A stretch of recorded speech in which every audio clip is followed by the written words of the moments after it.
Ce qui vous empêche d'avancer n'est pas ce que vous croyez. Voici les 6 leçons qui ont tout changé pour moi, que j'ai appris en 2024. Et si vous voulez faire de 2025 votre année, je vous invite à suivre cette vidéo jusqu'à la fin. Parce que l'avant-dernière, la 5e leçon, est vraiment un game changer. Ça va faire toute la différence. En tout cas, dès que j'ai compris cela, j'ai commencé à voir une réelle différence dans les résultats. Bonjour, ici Adam Brahma et la première leçon que j'ai appris en 2024 qui fait toute la différence. Notre conférence adopte la nécessité de dire clairement que nous ne pouvons pas payer la dette. Non pas dans un esprit belliqueux, belliciste. Ceci pour éviter que nous n'allions individuellement nous faire assassiner. Si le Burkina Faso tout seul refuse de payer la dette, je ne serai pas là à la prochaine conférence. C'est que quand on ne se bat pas que pour soi, on devient un leurre. Ça veut dire quoi? Vous savez, quand vous vous battez, c'est déjà bien. Quand vous décidez de réussir, de réaliser des projets, c'est très bien. Mais inévitablement va venir le moment de la vérité, c'est-à-dire le moment où la vie va décider de te prouver, de te mettre en épreuve pour voir le veux-tu vraiment ou bien tu es juste en train d'essayer. Donc, en ces périodes, quand ça devient difficile, quand on se bat que pour soi, c'est assez facile au fait de dire, écoute, dans tous les cas, la fatalité, je vais laisser tomber, je vais abandonner. Parce qu'on se bat que pour soi. Mais imaginez-vous, vous vous battez uniquement pour votre mère, votre père ou votre famille. Juste là, c'est encore égoïste. Mais le fait même que vous vous battez pour quelqu'un d'autre que vous, même quand ça devient difficile, même quand vous serez d'accord de rester médiocre, vous pouvez regarder, par exemple, disons que vous avez un objectif financier. Vous ne pouvez pas concevoir ces gens pour qui vous vous battez, rester dans cette situation pour la vie. Donc, malgré que c'est difficile, malgré que vous pouvez accepter de rester misérable, vous ne pouvez pas accepter qu'ils restent dans cette situation. Donc, le seul fait que vous vous battez pour changer leur vie fait en sorte que vous devenez inarrêtable. Et je vous donne un exemple très palpable. Je suis au Niger, un membre de l'AS à part entière, très fier de cela. Notre président, général Chani, Ibrahim Traoré ou Assimi Goïta, il ne se bat pas pour eux. Imaginez, c'est des présidents. Ils avaient tout le confort. En Afrique, être président, ce n'est pas comme en Europe. C'est des rois, au fait. Mais ils ont décidé tout de même de se battre pour une cause qui dépasse leur vie. C'est-à-dire ils se mettent en danger chaque jour uniquement pour leur vision. Celui de faire de la confédération une fédération, un État puissant et libre qui va montrer le chemin à l'Afrique pour être un État-Unis. Mais je vous assure, s'ils se battent uniquement pour eux-mêmes, ils n'allaient jamais prendre tous ces risques qu'ils prennent chaque jour. Donc, vous voyez, avec cet exemple, c'est assez clair. Donc, commencez à faire une liste des gens ou des raisons ou des visions idéologiques pour lesquelles vous êtes prêts à laisser votre vie, à mourir complètement. Des gens pour qui vous êtes prêts à donner votre vie ou des visions, une idéologie pour lesquelles tu es prêt à karma laisser la vie. Pareille idéologie, des personnes comme ça seront un moteur qui va te rendre inarrêtable en 2025. La deuxième leçon, c'est incroyable que j'ai compris cela. Nous avons eu l'impression que les Français et leurs alliés semblent avoir bien compris que désormais, nous, Nigériens, avons pris notre destin en main et que notre dignité et notre souveraineté ne seront jamais plus bafouées chez nous. C'est l'identité. Changer son identité. Je suis sûr que vous avez déjà surpris quelqu'un ou vous-même à dire « Oh, je suis comme ça. Depuis que je suis enfant, je déteste les maths. Je suis conscient qu'il faut être sur les réseaux sociaux pour networker, pour trouver les clients parce que maintenant tout est digitalisé. Mais moi et les réseaux sociaux se disent. Je suis sûr que vous avez déjà surpris quelqu'un ou vous-même à dire « Je suis juste comme ça. Je suis né comme ça. » ou « Je suis comme ça. » Point final. En réalité, c'est que vous venez d'affirmer, je vous donne un exemple très simple. Madame XP dire « Moi, je suis juste mauvaise en maths. » J'ai toujours été mauvaise en maths depuis que j'étais enfant. Donc, pour elle, les maths, c'est mort. Il ne faut même pas essayer. Pourtant, la vérité est simple. C'est dans son identité qu'elle s'est identifiée comme une personne mauvaise en maths. Et c'est parti depuis l'enfance. Peut-être qu'il y a des vidéos dans lesquelles je peux vous montrer comment ça s'est fait. Mais en réalité, c'est parce que depuis l'enfance, elle a cette idéologie qu'elle est quelqu'un qui est mauvaise en maths, qu'elle reste avec cette identité. Donc, La leçon que j'ai appris en 2024 qui fait vraiment une énorme différence, c'est qu'en réalité, notre identité, on l'a et on peut la changer. Donc, si dans votre identité aujourd'hui, vous n'êtes pas quelqu'un qui persévère, c'est très simple. Il faut juste changer cette identité et mettre à la place de quelqu'un qui abandonne, quelqu'un qui persévère. Et c'est simple à dire. J'imagine que vous vous posez la question, mais si c'est aussi simple que cela, je vais juste changer tout ce qui est mauvais dans mon identité. Et justement, c'est ce qu'il faut faire. Si vous êtes un flemmard, vous changez cela. Si vous ne voulez pas travailler, vous changez cela. Si vous ne vous réveillez pas tôt, vous changez cela. Et vous changez cela en mettant l'opposé à la place. Vous vous réveillez tard. C'est très simple. L'opposé, c'est vous vous réveillez tôt. Mais comment faire cela? Il y a des techniques très efficaces à le faire et ce n'est pas le sujet de notre vidéo aujourd'hui. La vidéo, je veux que ça soit concis pour vous donner les leçons, c'est de vous donner des pistes. Et en même temps, je vous invite à vous abonner parce que justement, c'est des sujets pareils qu'on va traiter sur cette chaîne et qui vont vous aider à faire de 2025 un succès. Vous voyez qu'on ne parle pas des résolutions parce qu'en 2024, j'avais parlé des résolutions et vous allez voir dans les leçons suivantes pourquoi je ne parle plus de résolutions. Et la leçon numéro 3, c'est juste incroyable. C'est pourquoi je ne parle plus de résolutions. Vous savez, les résolutions, c'est de venir dire, moi en 2025, peut-être, je vais gagner 100 millions de francs CFA. Très bien. Donc, tu fais la liste de ce que tu vas faire. Tu divises tout. Donc, telle période, je dois avoir ça. Telle période, je dois avoir ça. Et telle période, je vais finalement avoir ça. Mais ça, c'est déjà un bon début. Mais en réalité, voilà là où se trouve le problème dans ça. C'est qu'on ne contrôle pas ce qu'on arrive à avoir. On ne contrôle pas les résultats. On ne contrôle jamais les résultats. En fait, les résultats, c'est les conséquences des actions qu'on émet, qu'on fait. D'accord? Donc, on se focalise avec cette résolution. On se dit, point final, point final, point final. Je vais faire tout ce qu'il faut. Mais malheureusement, comme nous sommes humains et nous sommes des êtres émotionnels, il n'y en a pas quelqu'un qui n'est pas émotionnel. Et les émotions nous affectent sans même les savoir souvent. Donc, en plein cours, on fait les actions, on commence très bien au début, mais malheureusement, souvent, les résultats tardent à venir. Et les émotions reprennent et on commence à procrastiner sans savoir pourquoi on procrastine. Mais en réalité, c'est parce qu'on est programmé, on se focalise sur uniquement les résultats. Les résultats. Il faut que j'arrive à tenir ma résolution, que je finisse cette année à multimillionnaire.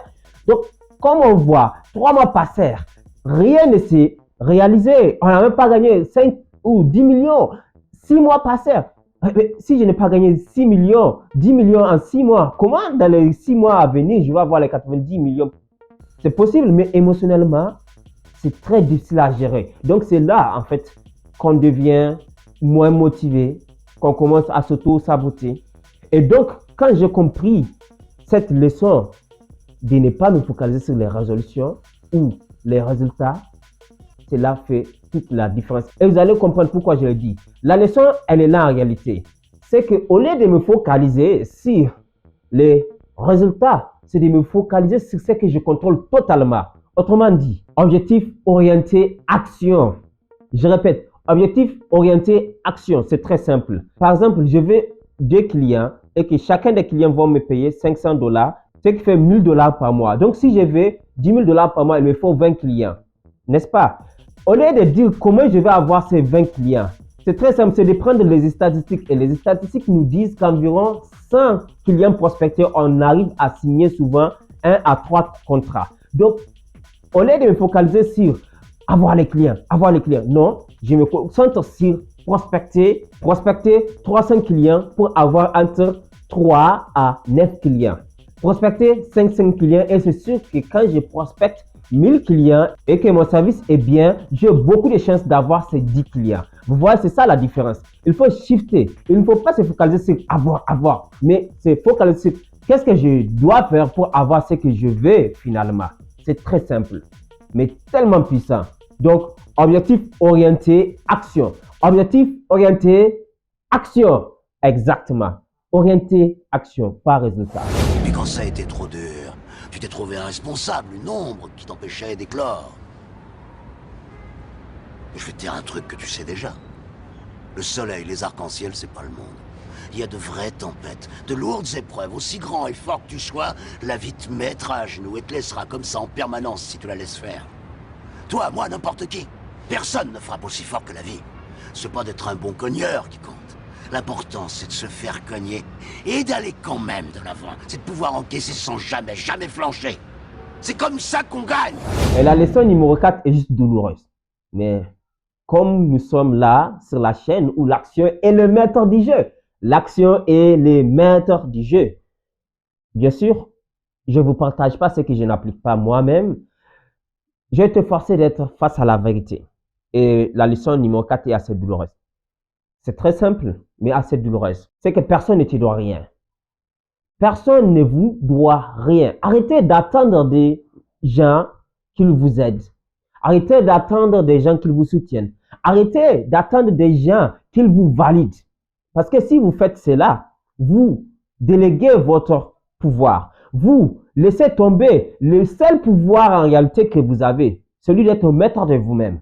Parce que quand vous décidez, c'est une décision, souvent inconsciente qu'on émet, que si les autres ne te valident pas, que les autres te doivent, que c'est un devoir envers eux de te soutenir, de t'aider. Par exemple, tu es d'une famille riche et tu t'attends à ce que ton oncle qui est le plus riche de la famille te donne, t'ouvre des portes, t'apporte des opportunités. Mais si tu fais cela, c'est que tu vas rester les bras croisés, attendre que cette personne t'aide.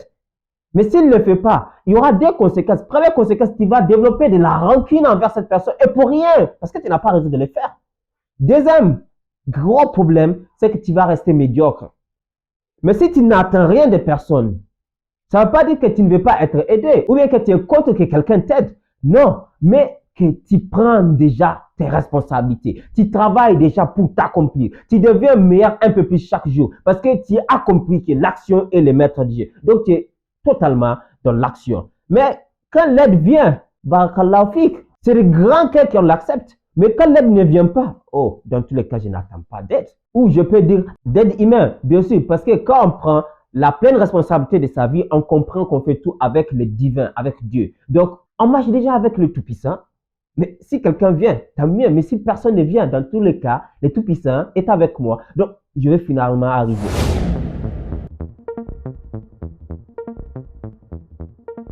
La leçon numéro 5. La leçon qu'une fois que je l'ai compris en 2024, j'ai compris que mon année de 2025 ne sera jamais comme les années précédentes. Et si vous comprenez cela, mais surtout, vous l'appliquez dans votre vie, vous verrez tout de suite un changement. Et c'est tout de suite, c'est immédiat. La vente. La vente est la compétence numéro 1. La vente est d'une importance capitale. Malheureusement, pour moi, et je suis sûr, beaucoup d'entre nous, en tout cas dans le monde francophone, ont un grand problème avec la vente. Avez-vous déjà surpris quelqu'un qui vous a rendu un service utile et vous décidez de lui donner un petit 1000 francs ou quelque chose?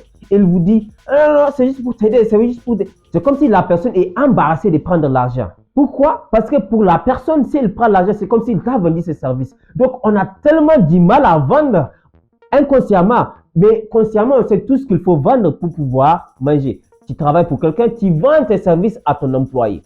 Tu es un entrepreneur, tu vends des services aux clients. Tu es une femme, tu te vends, tu te rends belle, tu prends soin de toi ou tu te comportes de manière religieuse pour attirer les hommes de grandes valeurs ou tu te comportes avec des grandes valeurs sociétales. Finalement, pour avoir des hommes de grandes valeurs, c'est de la vente. Un homme, tu te construis, tu te développes. C'est ce que je fais, je me vends également.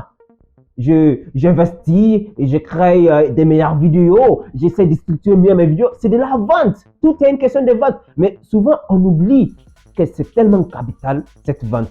Et dans nos activités entrepreneuriales ou même quand on est un employé, on veut gagner un peu plus, mais on a du mal avec la vente, donc on se sabote. Moi, ça m'a tellement fait mal pendant toutes ces années précédentes. Je ne faisais pas assez de ventes, donc j'étais tout le temps dans les rouges financièrement. Mais je vous assure, c'est la vente, la compétence numéro 1 dans l'entrepreneuriat, dans la vie en général. Regarde, même religieusement, les prophètes, tous les prophètes, ils ont vendu quoi? Les messages divins. Il faut qu'ils convainquent, il faut qu'ils vous vendent l'idée. Vous voyez? Donc, c'est universel. À partir d'aujourd'hui, comprenez cela et commencez à travailler avec la vente, la compétence clé numéro 1. Number one.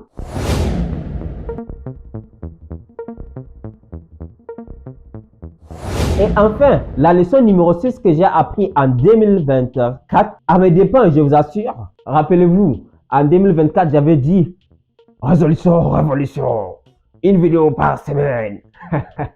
Mais ça m'a pris l'année entière, je peux dire, pour faire ces 10 vidéos. C'est incroyable. Pourquoi? Parce qu'à un moment, je commençais à m'investir dans la perfection. Par exemple, mes équipements ne sont pas optimaux pour faire des vidéos 4K. Donc, ça me prenait beaucoup d'énergie pour faire des vidéos 4K. Donc, ça prenait un peu plus de temps. Donc, comme ça prend beaucoup de temps et je dois travailler et je dois vivre et je dois faire d'autres choses en plus de vous faire ces vidéos. Donc, chaque fois, je priorise et la vidéo vient en second plan. Et comme ça prend beaucoup d'efforts pour le faire, alors je procrastinais sans même le savoir. Jusqu'à un jour, carrément, merci. Et quand je discute avec ces gens, je vois beaucoup de gens qui sont limités par des croyances limitantes. Oui, mais en fait, je n'ai pas encore ça. En fait, je ne connais pas suffisamment ça. Bon, je vais encore attendre quand j'aurai ça. Ils sont tout le temps en train de remettre à demain le fait de se lancer. Je vais chercher ça pour vous mettre. J'ai regardé une vidéo de Carmo et je me suis rendu compte qu'en réalité, je suis tombé dans la perfection, le perfectionnisme. Et c'est à partir de là, j'ai décidé de revenir parce que j'ai décidé que je vais reprendre les activités des vidéos uniquement quand j'atteins un certain objectif financier que je me suis donné. Je ne les ai pas atteints, mais je vais vous faire les vidéos quand même. Pourquoi? Je refuse d'être perfectionniste. L'action surpasse la perfection. Surtout connaissez la chaîne de l'action et le maître du jeu, n'est-ce pas? Donc, l'action surpasse la perfection. Mes vidéos ne sont pas parfaites. Très bien. Financièrement, je ne suis pas là où je vais. Très bien. Au moins, je sais des choses que j'ai appris. Au moins, si j'ai fait 1, 2, 3 pas qui peuvent aider quelqu'un, j'ai déjà commencé. Au lieu de m'arrêter, me stagner, pas question. Et ligne rouge. Mais je vais juste continuer avec mon imperfection à travailler sur moi pour devenir meilleur chaque jour. Et c'est dans l'imperfection qu'on atteint encore la perfection. Car l'action, une fois de plus, surpasse la perfection. Et voilà les 6 grandes leçons que j'ai apprises en 2024 qui vont vous aider à faire de l'année 2025 une année de réussite. Vous voulez forcément les appliquer. Une fois de plus, l'action est le maître du jeu. Pas écouter uniquement, pas commenter uniquement, mais agissez. Et surtout, si vous voulez faire de cette année votre année, abonnez-vous à cette chaîne parce que vous allez uniquement recevoir des très bonnes vidéos qui vont vous aider, vous énergiser et vous motiver à réussir et à réaliser des grandes choses. On est ensemble, c'était Adam, Inch'Allah, à la prochaine.